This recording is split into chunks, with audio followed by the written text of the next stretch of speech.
Well, again, I want to say this is part 2 of my commencement address, and I'll ask a question: why should we take the resurrection of Jesus seriously? More seriously than, let's say, a sighting, an alleged sighting of a UFO.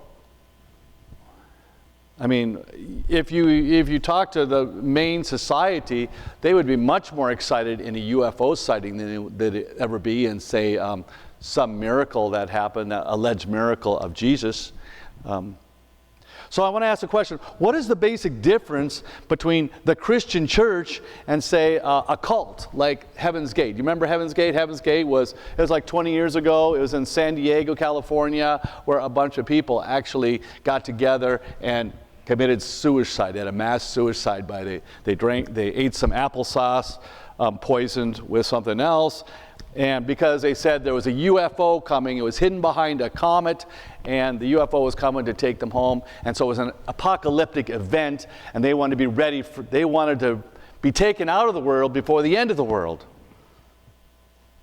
And so they got one thing right: they did leave the world before the world ended. That's one thing they did. They got that right. As Christians, we believe in something completely different, don't we?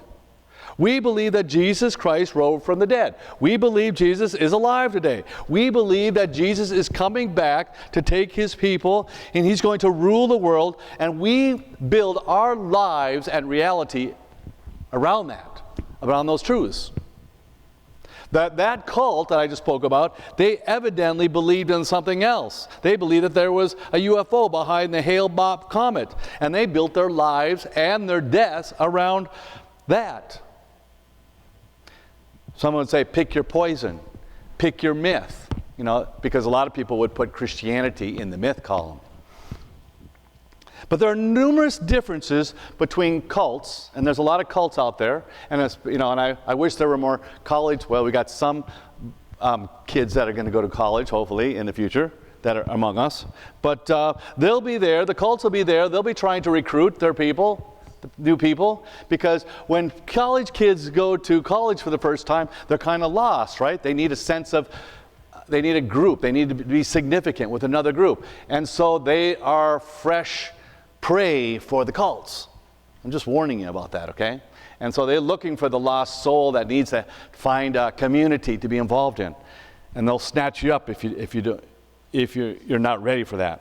But let me mention a few of the reasons and try to answer the question: why should we take seriously the claim that Jesus rose from the dead? Because that is a claim that Christianity really is built, the foundation of Christianity is built on the idea that the reality that Jesus Christ physically rose from the dead.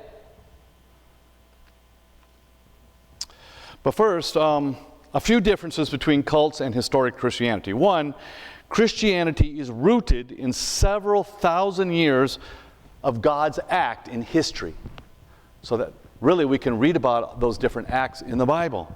If you go to Llewellyn Sunday School on a Sunday morning, you're going to hear all about the different acts that God performed for the Jewish people. And Caleb is nodding his head. He's been through a lot of those classes. Is rooted in several thousand years of God's act in history. It's not the speculation of some charismatic leader. A lot of times cults will be formed around some person who seems to have charisma, or in this day they say Riz, okay? They have the Riz. But Abraham and Isaac and Jacob, they experienced a covenant with God, which led to the establishment of the people known as of the Israelites.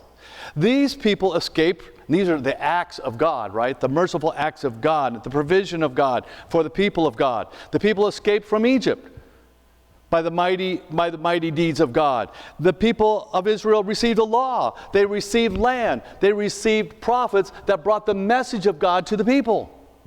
So there's 2,000 years of recorded history dealing with God's, over 2,000 years, with God's word and his work, and all this leads up to the fulfillment of the prophecies and the coming of the Messiah, the Son of God, Jesus.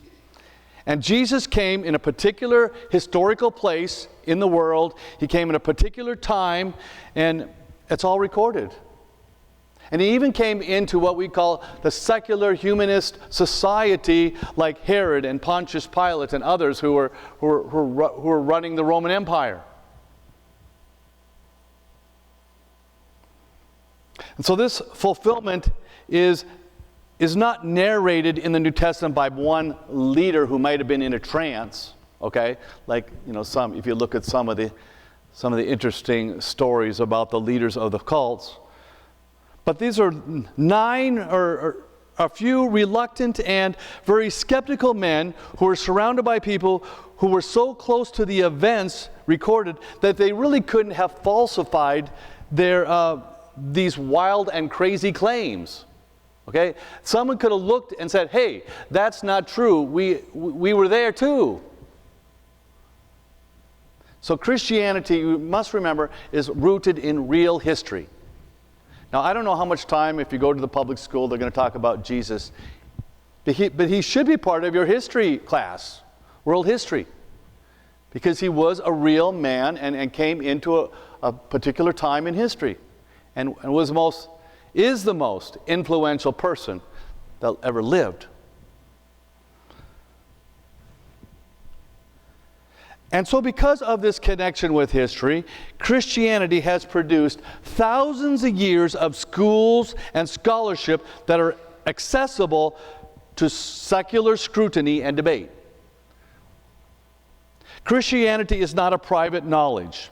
It is a public knowledge. Our documents are public and are open to natural reading for anyone. The Bible is the most printed book in the world, isn't it? From my understanding. We do not claim to have a holy man somewhere who dispenses impossible meanings to certain texts. The book is rooted in real history. As a matter of fact, some of the Old Testament books would be called historical books. They're not mythology. And so there's been 2,000 years of people coming together, debating in the marketplace of ideas, is Jesus, the claims of Christ.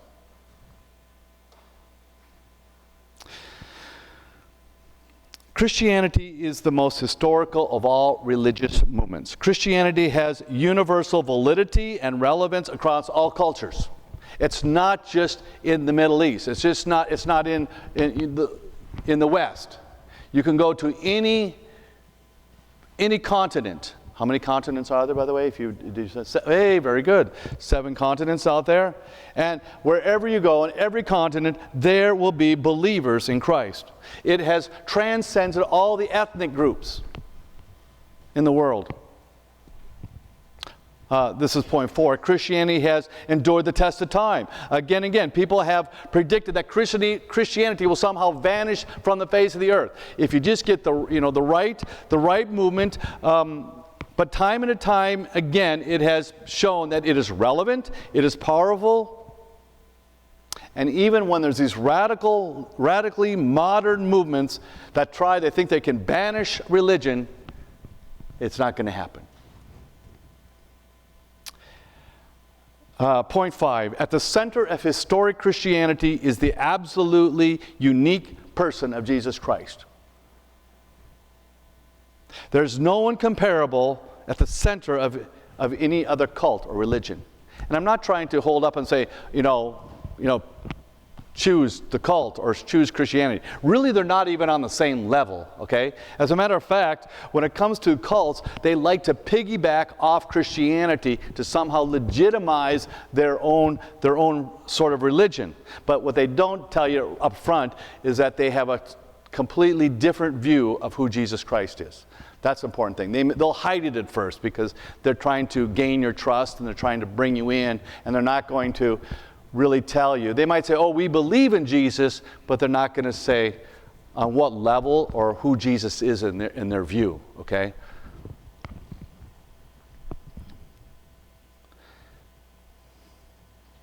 There was a interesting, Marshall Applewhite. He was the leader of Heaven's Gate back in San Diego over 20 years ago.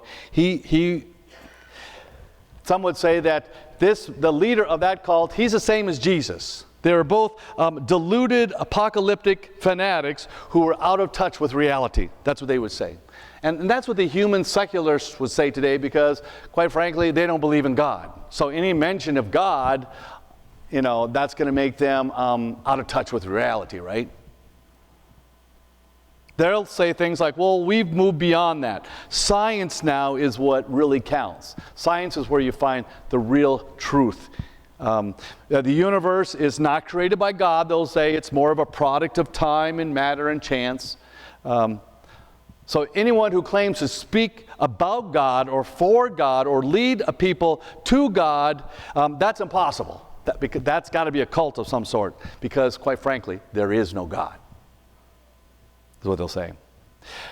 Here was one famous, he was a philosopher of science, and he was at Yale, which used to be a prestigious Ivy League school. I don't know if it is anymore. I guess in its name it is. But he wrote a well-known essay entitled, "What I Do Not Believe."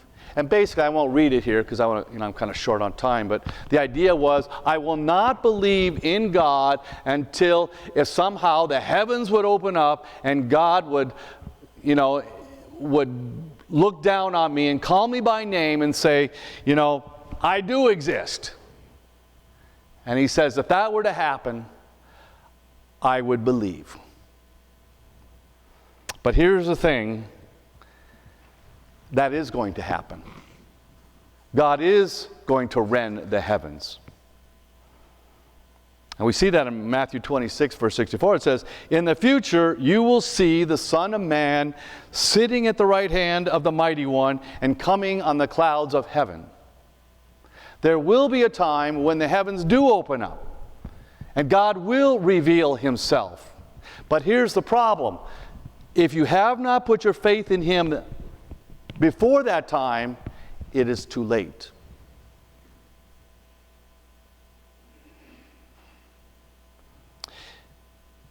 If we wait to see it before we believe it, it will be too late.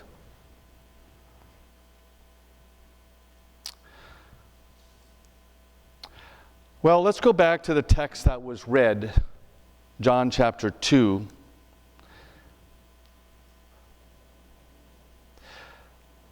Why did Jesus say what he said about this great future appearance of the Son of Man?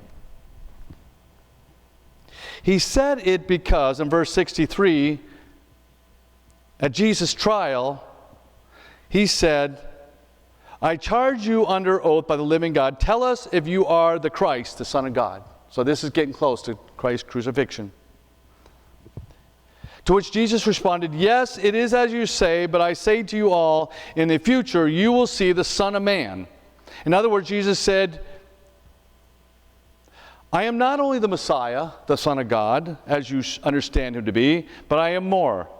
I am going to die, then afterwards there will be a time coming when the whole universe will see me sitting at the right hand of God in glory.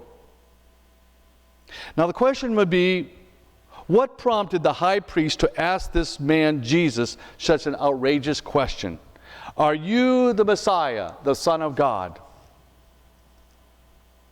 We must back up a step, because in the midst of this trial, this false sham, where they brought the false witnesses before him, they said about this fellow said, I'm able to destroy the temple of God, and I will rebuild it in 3 days. That's what they brought to help accuse Jesus. This is what triggered the high priest's question. And he says, are you not going to answer? What is this testimony that these men are bringing against you about you will rebuild the temple? Do you intend to destroy the temple, and do you think you can build it in 3 days? What kind of talk is this? What kind of person are you? But verse 63 says, Jesus remains silent. What are these false witnesses referring to? It goes back to that John chapter 2, and also in Mark 15 here. It says, because even when Jesus went on the cross, they said, they hurled insults at Jesus, and they said, "You who are going to destroy the temple and rebuild it in 3 days, save yourself and come down from the cross." So even when Jesus was hanging on the cross, they mentioned about him destroying the Jewish temple.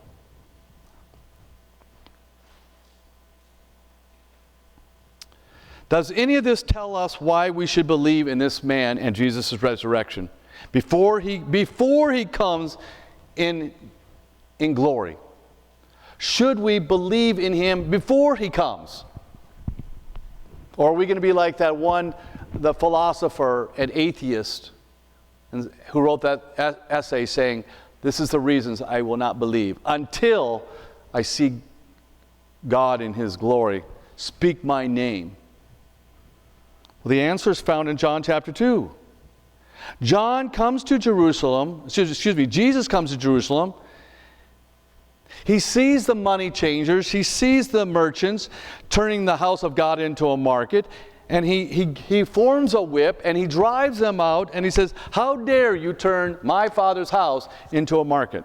And the people demand of him, "What miraculous sign," here we go, the miraculous sign again, "can you show us to prove your authority to do all this?" In other words, they want some evidence that he has authority to act like this, calling God his Father in some special sense, taking charge of the temple, which is a place where God's people are supposed to meet God. What is your authority, Jesus, in doing that? What's your evidence that we should yield to you and not, pummel you on the spot? And the answer comes in verse 19. Jesus answered, "Destroy this temple, and I will raise it again in 3 days." The people are flabbergasted by such an outrageous response. The Jews replied, "It has taken 46 years to build this temple, and you're going to raise it in 3 days?" But then the writer John comments, he says, "But the temple he had spoken about was his body." Please don't miss the point of the shifting from the temple in Jerusalem to the temple of his body. That's what's going on here. He had just purged the temple in Jerusalem with a whip. He had called it his Father's house. The disciples recalled in Psalm 69:9, it says, "The zeal for your house will consume me." And the critics want a sign for his behavior. Jesus does not say, "I have nothing to say about your temple. I have only a word about my body." No, he does have something to say about the temple. He says, "Destroy the temple. The temple I just purged, the one you have turned into a marketplace, the one which I am consumed with zeal." But how? How will they destroy it? How will they bring the entire sacrificial system of the Old Testament to an end? Well, they do it by crucifying Christ, don't they? Because Jesus then becomes the one and only perfect and final sacrifice. And so in doing that, he brings the Old Testament priesthood to an end. They, by rejecting Jesus, the Messiah, and putting him to death. When Jesus Christ died, Judaism, as it was enshrined in the temple, died. The final sacrifice was made with Christ's body. The sacrifice of Jesus ended all the sacrifices. The final high priest, Jesus was the final high priest, offered himself for the sin of the people. The Jewish priesthood had come to an end through the death of Jesus.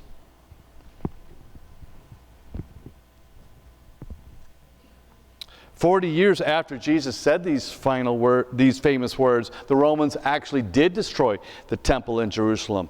But the decisive end of the Jewish temple sacrificial system came to an end when Christ offered his life on the cross.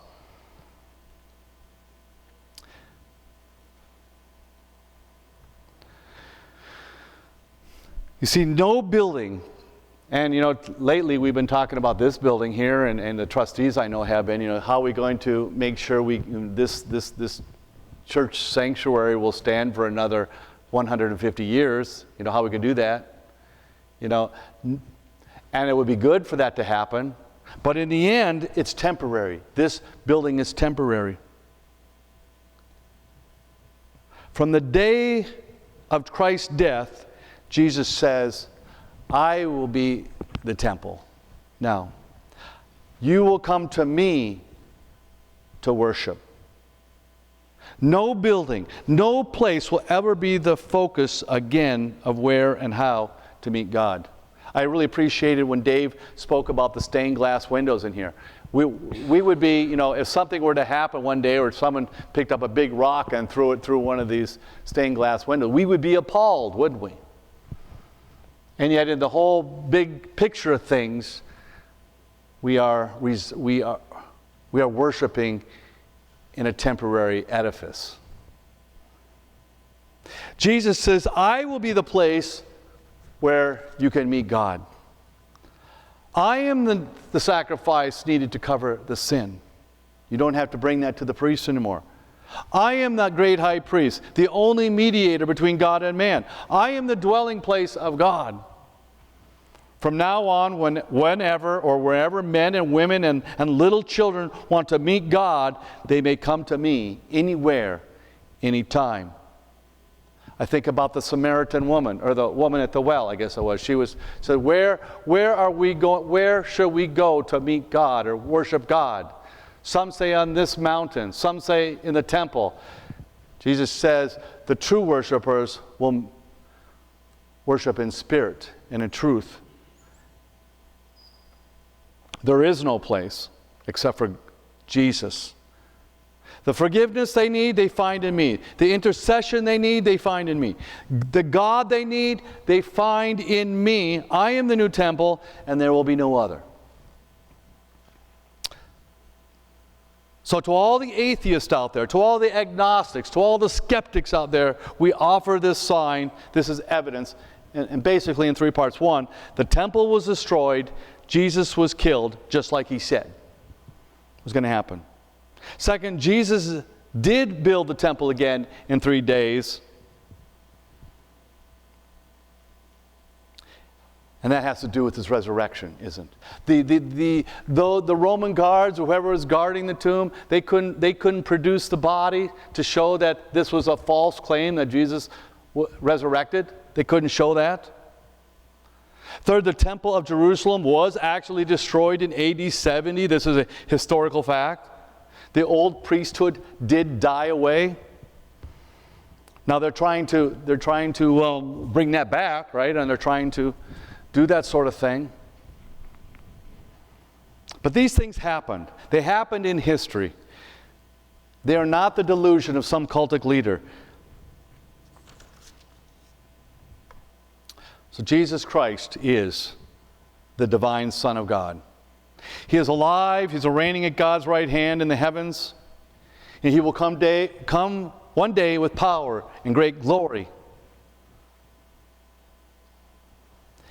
And by Jesus' mercy to us, he gives us a sign before that day when he comes in power and glory, that we may be ready, that we may believe now, so that when he does come, it won't be too late. He died. He raised from the dead. He replaced the Old Testament system of meeting God in the temple. He is the temple, and he's the place, the only place where human beings can meet God. Now you might ask, why would I preach a sermon like this? It's like the Sunday after the commencement address. We're in the midst of going to graduation parties. It's really interesting. I'd never been to a place where they did graduation parties all summer long. Back when I graduated, this is a long time ago, it was like a one evening thing. You had your graduation commencement ceremony, and then we'd all disperse to our parties, and then we kind of make a progressive trip around all the different parties, and that was it. That was in. It's not like it went on all summer long, which I think is kind of cool here. But why couldn't I preach on something that would encourage graduates and challenge them to do their best in the next stage of life? Well, for one reason is, in a very real, the university that you may attend, maybe you have attended, It's like the new modern day temple, in a sense. The university certainly isn't trying to appease God in any way. As a matter of fact, many of them do not believe in God. But the university is kind of like the modern center of academia, of thinking and culture, just as the temple was in Jesus' day, in a sense.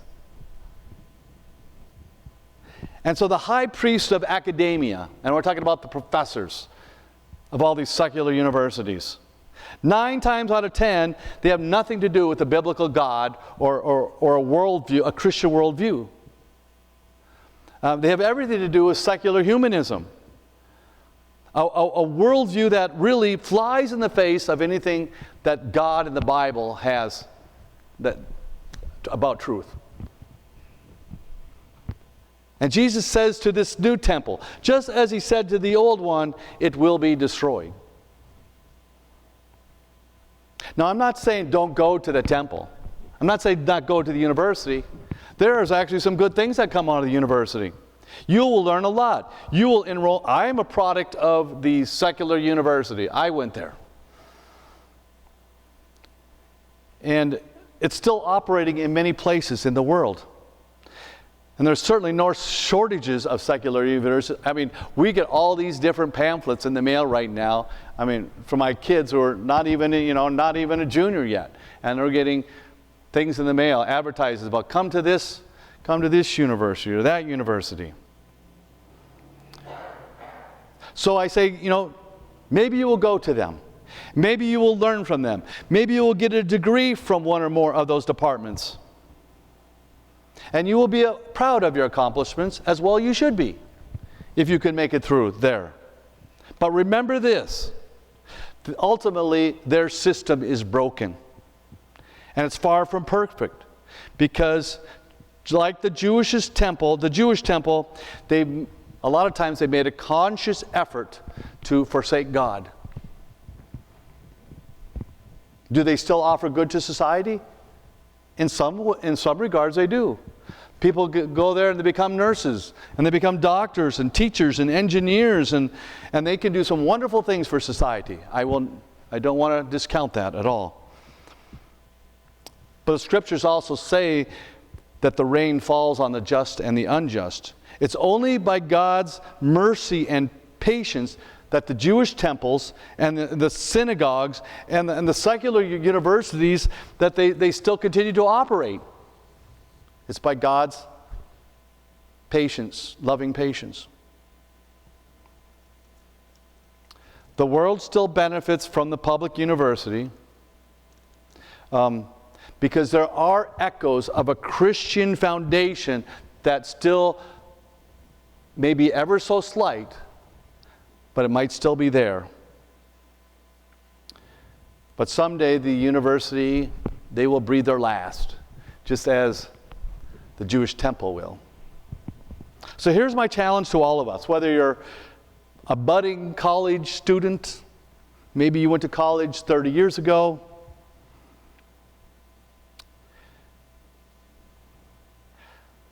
never let them convince you that Jesus isn't real. That he's not coming back to set up his kingdom. Never let them convince you of that. Always hold that fast in your heart. Because Christianity is rooted in history. It survived centuries of scrutiny and debate. It is valid and relevant in every culture in the world. It has endured the test of time. It has an absolutely unique person named Jesus, who when you learn about him, you find out he has no beginning, no end. He is the image of the invisible God, became man to be the perfect sacrifice for the sins of the world. I leave you with this one verse from Isaiah chapter 40, verse 8. It says, "The grass withers and the flowers fail, but the word of God stands forever." That's what's eternal here.